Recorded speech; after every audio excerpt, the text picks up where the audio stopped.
Hi, welcome back to the C Morning Show.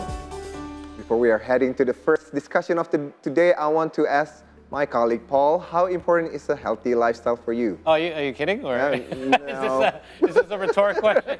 Of course, as I get older, the more importance I place on being healthy. But healthy is defined so many ways. Right. When I was in my 20s, I used to define healthy as just exercising and looking physically fit. But as we get into our 30s and then later on into our 40s, we realize that internally healthy is actually a lot more important than being physically or looking healthy, because that will happen anyway. If you're healthy on the inside, I always believe that, outside will follow. Your skin will look better, or your weight will be at a more manageable weight. But again, I've only recently, like in my 40s, early 40s, that I've started to focus on internal health. How about you?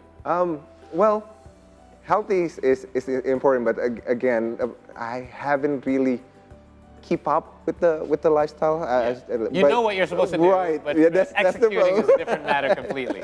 Right. Well, Paul, have you seen this video? This viral story on one of the well-known singer in Indonesia, Ardhito Pramono, who collapsed on stage and during his performance. Yeah, I've seen it. Let's have a look at it again.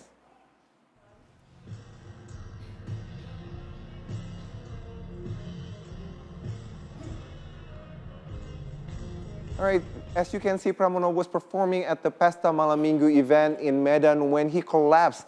The incident was caught on camera, with the video making its way to TikTok.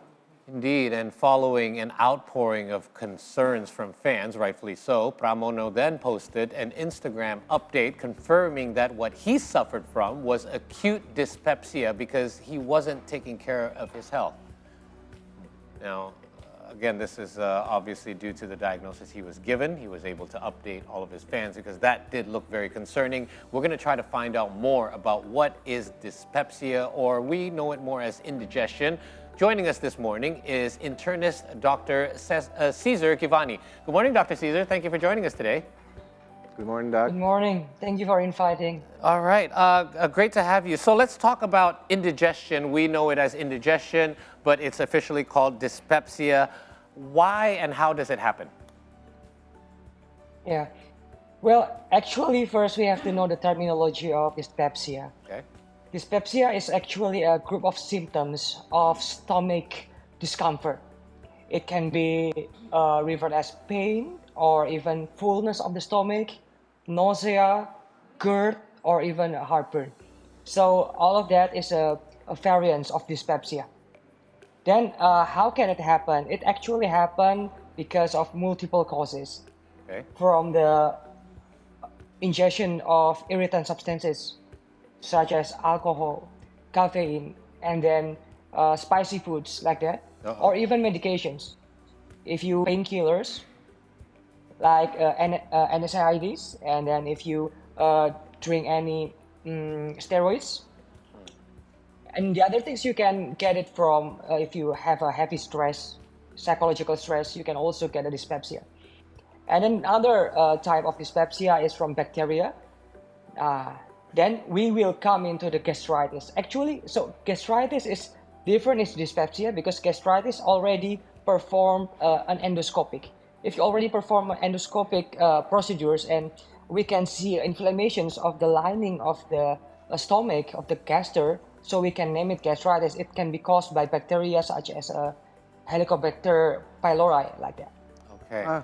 So, Doc, we saw earlier Ardhito Pramono, he collapses on stage. So, at what point can somebody ended up collapsed from dyspepsia?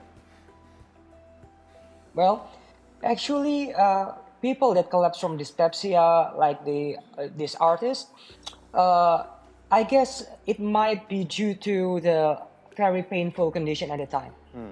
So dyspepsia can be described into two types, whether it's become a painful type or dysmotility type. Painful type is like feeling very pain in the upper stomach.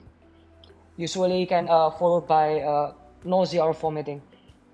If the dysmotility type, it's more like bloating, fullness like that. So maybe the painful is too much to handle by this person, so he collapsed at stage. But if you have a fainting or collapse, you have to also monitor other conditions such as how's the blood pressures, how the glucose, the blood glucose level, how's the heart, maybe there's an arrhythmia or irregular heart rhythm.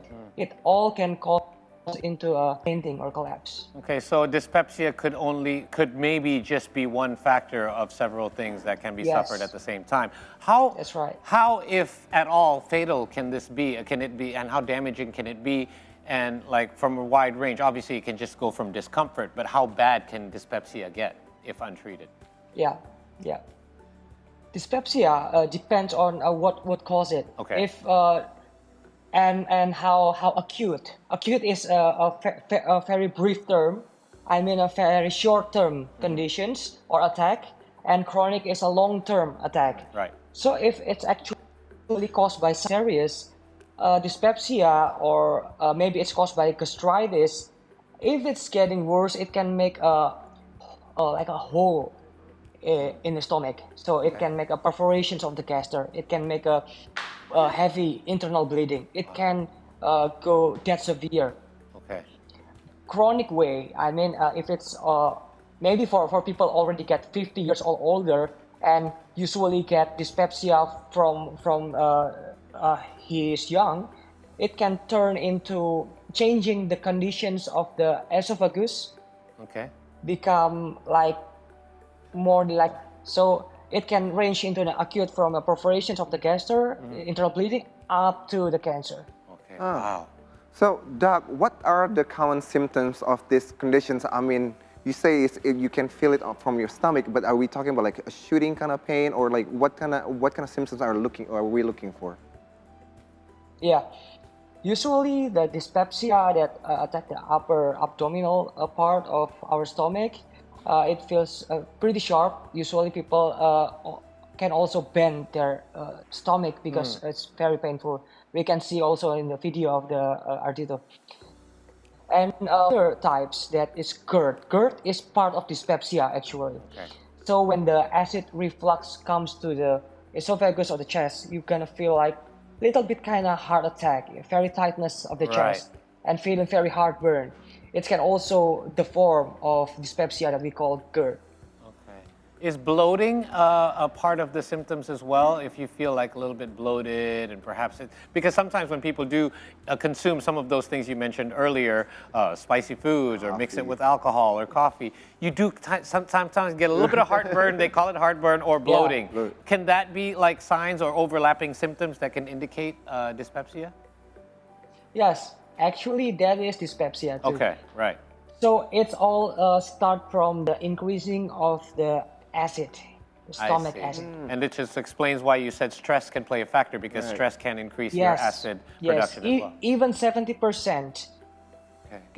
the cause of dyspepsia is stress. Wow, that's a huge amount. There you go. You need to take some time off work. Don't get too stressed out all the time. I try not.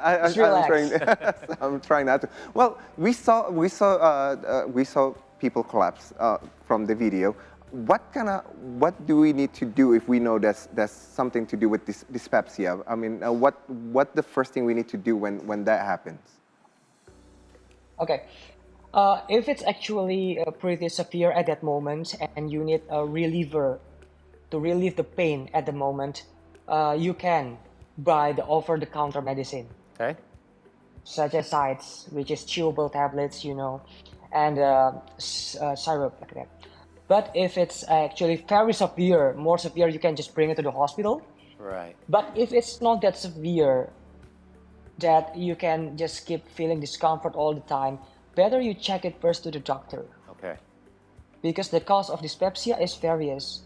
It can be bacteria, it can be because of the food, it can be because of psychological, it can be even because of the cancer, especially if it's an older age. Right. So better you check it. And if you have time, you can do also an endoscopy test. Okay. Is this a specific, or is there a higher risk groups depending on age as well? Does that play a factor? Yeah, actually any age can have dyspepsia, but usually people at younger age, maybe 20s, 30s, they have dyspepsia because of the food, or the drinks. But people that the onset or the start of dyspepsia start from 50 years up, and before they never really have that complaints before, it's gonna be more. We have to be more careful. Okay. Is it related to cancer or other serious type of dyspepsia? I'm also curious, Doc, are there people with specific conditions that are more likely to experience dyspepsia? Like we always say it like, oh, I have a weak stomach. Like if I eat a little bit of this spicy food, I immediately feel like some kind of heartburn. Are there people or reasons why some people are more susceptible to suffering from dyspepsia than others? Yeah. So from scientific base, there are some types of people or some condition that can make you easier to get dyspepsia. The first may be obesity, Oh, because in the obesity, it's easier for the acid to go reflux.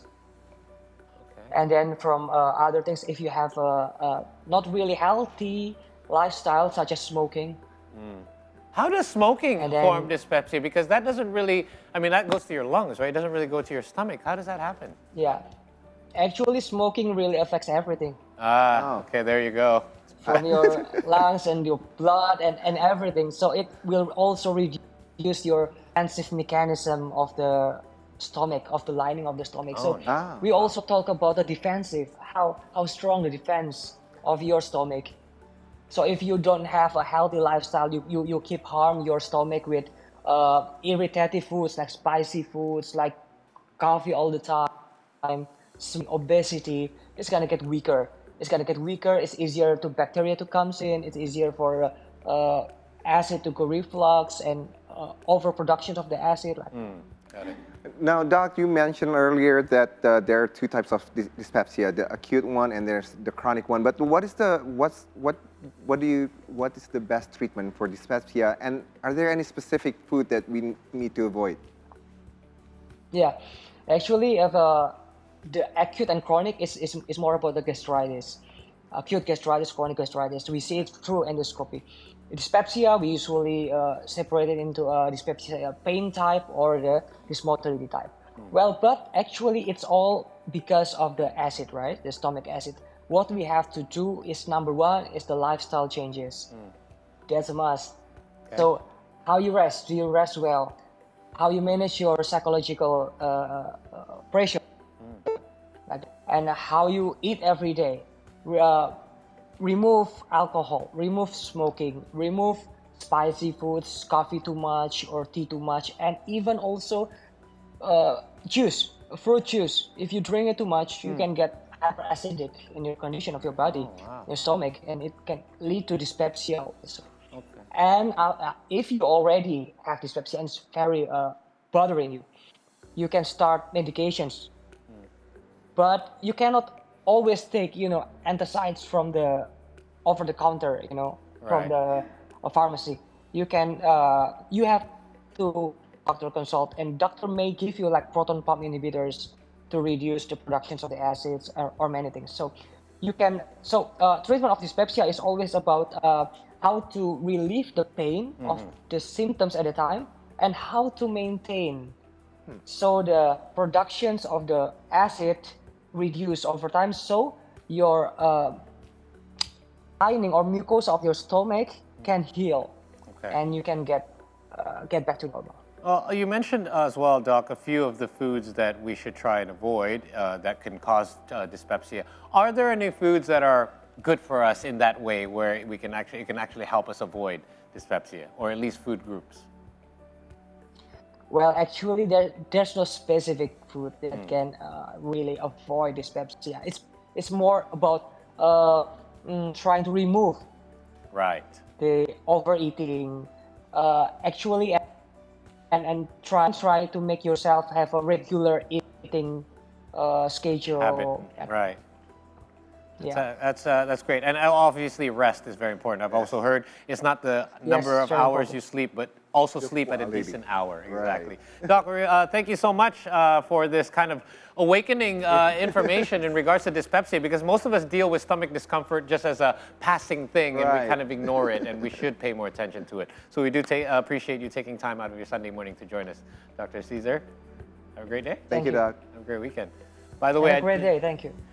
I just had an 8-year-old birthday party, so talking about overeating wasn't really comforting for me because I did a lot of it yesterday. And it's true, though. It does happen. We feel like I sometimes make a protein smoothie at night. It's very healthy. It's filled with like Greek yogurt, frozen fruits, and protein powder and soy milk. But then at the end of it, if I've had a meal not too long ago from that, I tend to get a little bit of discomfort, dyspepsia, if you will. Oh. And that's, so it's true what the doc said. It's not the type of it, even if you eat completely healthy food, if you have too much of it or too often. So the key is just not too much. Everything in moderation. Right. Don't you notice that's a recurring theme when it comes to these food-related health? Right, but the impact is so huge. Like you can actually pass out from just having. That would be. I would believe that's due to again going back to what Dr. Caesar said. Your pain threshold. Everyone has different pain thresholds too. I know some people who really can handle a lot of pain, but that's not necessarily a good thing because it can make you ignore symptoms as well. So again, guys, the stress. Listen to your body and get some rest and stop stressing out. We'll have more updates for you when we return, but first we got to take a short break here on the C Morning Show. Please do stay with us.